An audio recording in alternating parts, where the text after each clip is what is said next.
So, there I was, standing in the shower at 2 p.m. on a random Wednesday, completely out of sorts. I hadn't eaten, I hadn't slept properly, I was crying, but in the way that aesthetes cry, and I literally whispered to myself, I think my own brain just emotionally killed me. It was at that moment that I realized I was burned to the ground, mentally, emotionally, spiritually. I wasn't just tired, I was cosmically destroyed. So, of course, I did what any sane person would do. I made a spreadsheet. Today, we're going to dive into the 7 life-saving habits that saved my crusty little brain from becoming beef jerky. Because the thing is, burnout isn't just fatigue. It's your soul filing a lawsuit against your own life. And let's dive into this topic. The real burnout story no one talks about. Here's what really happened. I was doing everything. Working, churning, being the king of productivity, Romanticized color calendars, insinuated myself that I was thriving, and drank about 47 cups of coffee instead of developing my personality. Every time someone asked me how I was doing, I would reply, "Oh, I'm just really busy right now." Translation, I'm literally 3 unopened emails away from having a complete breakdown in a public restroom. I honestly thought burnout would look like a dramatic movie scene, complete with orchestral music and artistic lighting. Not true. In fact, burnout is like sobbing during a cereal commercial, raging anger at the Comic Sans font, opening your laptop and immediately wanting to hibernate, feeling like you're forever stuck inside Outlook with no emergency exit. And I just kept moving forward, like a caffeinated raccoon going through an existential crisis, until one day, I shattered. And not in that cute way where you cry and come back. I mean, in all seriousness, sitting cross-legged on the floor at Walgreens, clutching a bottle of multivitamins in my hands, and questioning every life choice that had led me to this very moment, I crashed. Walgreens rock bottom moment. Now let me paint you a picture of my rock bottom. This is where my brain decided the obvious solution to complete burnout was obviously more organization apps. I downloaded literally 8 different to-do apps, created an elaborate Notion dashboard with color-coordinated anxiety categories, and somehow convinced myself that if I could just perfectly organize my mental breakdown, it would magically vanish. Spoiler alert, it absolutely did not. You cannot systematize your way out of emotional bankruptcy. I was out here treating rest like some luxury reward for peak productivity instead of basic human maintenance.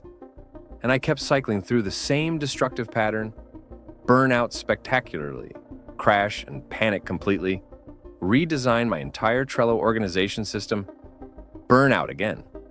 Eventually, I stared at myself in the bathroom mirror and said, "Listen, buddy, you're not some high-performance machine. You are basically sentient soup with a crippling social media addiction. The awakening that saved my sanity." This is where my story completely changes. I didn't experience some momentous revelation while meditating in Tibet or a spiritual breakthrough while practicing hot yoga. I was just tired of being constantly overworked. You know that special level of burnout where even you feel burned out? For example, your anxiety is trying to kick in at work, but even it says, "Actually, man, I'm taking a mental health day." That's when I realized that I needed sustainable habits. Not fancy life-enhancing fly hacks. Not Instagram-worthy morning routines, but simple habits that would keep me from emotionally exploding every few workdays. So, I've developed 7 specific habits. There's nothing special or revolutionary about them, but they literally saved my well-being. And now, they're going to save yours. Let's go. Friends, especially for you in the attached comment. For maximum benefit, I left 3 books on this topic.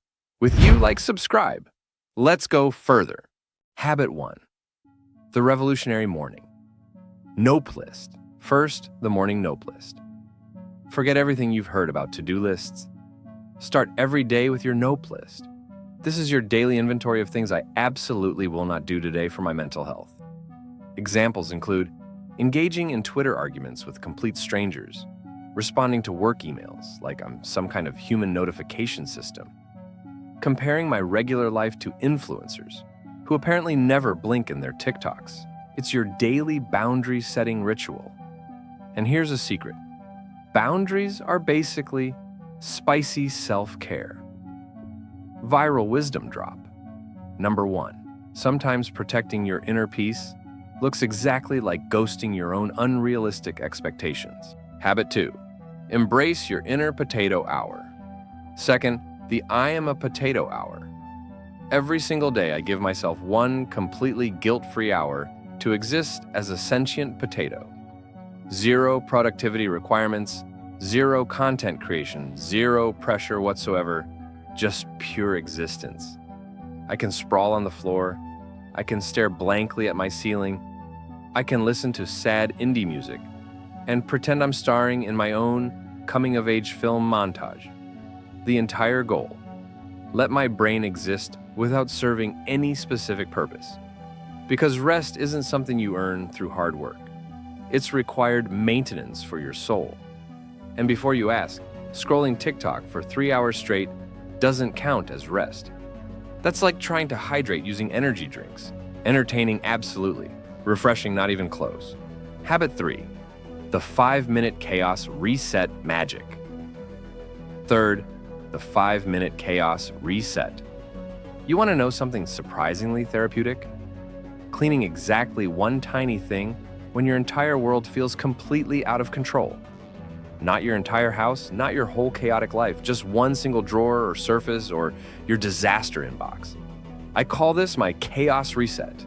It's my personal way of reminding myself, hey, you can still make actual progress. You're not completely failing at everything. And honestly, sometimes organizing laundry is significantly easier than organizing your entire existence. Start impossibly small. Small actions are absolutely sacred. Habit 4. Schedule your delusions daily. Fourth, schedule delusions. Listen to me very carefully. You need to schedule something completely ridiculous. I'm talking full-blown delusional joy activities. Solo karaoke sessions, drawing masterpieces with children's crayons, Googling million-dollar castles you'll obviously never afford. Whatever reminds your soul that life contains more than deadlines and tax obligations.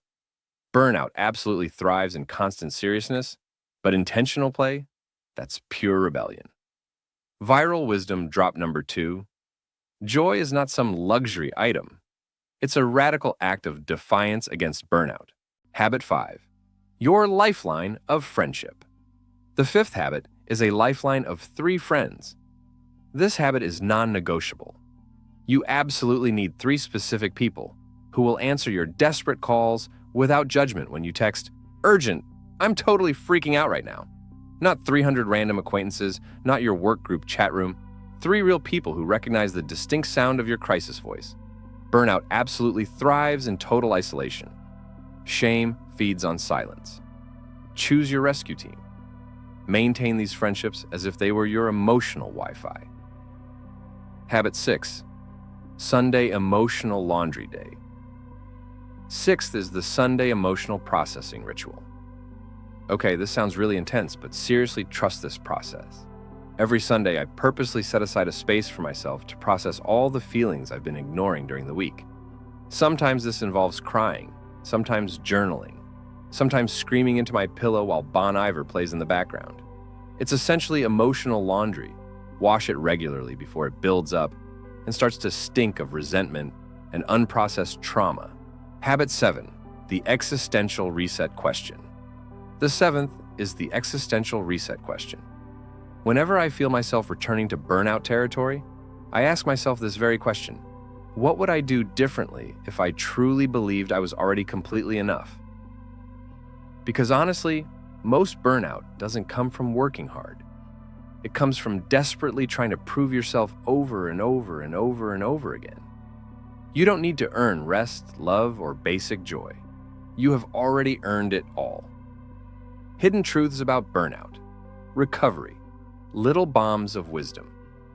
Here's what absolutely no one tells you about burnout. You can genuinely love your job and yet desperately need a vacation. You can feel grateful and yet be overwhelmed at the same time. You can appear to be high functioning, yet be deeply unhealthy internally. Burnout isn't some character flaw, it's a warning flag. A bright red flashing warning system saying, well, hey guy, you're out here trying to survive late stage capitalism with the nervous system of a Victorian ghost. So it might be worth giving yourself a little slack. Final truth bomb. You deserve to slow down. Look, if you've actually made it this far, congratulations seriously. You're either burnt out as hell and gripping this content like it's your spiritual life raft, or actively avoiding approximately 74 unread emails while pretending you're being intentional about your time management. See both? It's probably both. You're probably wearing that same hoodie for 3 consecutive days and calling it your focus uniform. But let me leave you with this final thought. Lean in close, forehead to forehead, whispering soul to soul like we're at the end of some house party and everyone else already went home. You are not some high-performance machine. You're not a Google document with legs. You're not your LinkedIn professional summary. You're not some AI chatbot, desperately trying to be efficient and scalable while secretly crying in shower stalls. You're not your daily output. Your fundamental worth is not determined by how many tasks you complete before 10 a.m. You're not some productivity algorithm wearing a trench coat, just trying to earn a single sip of joy. Absolutely not.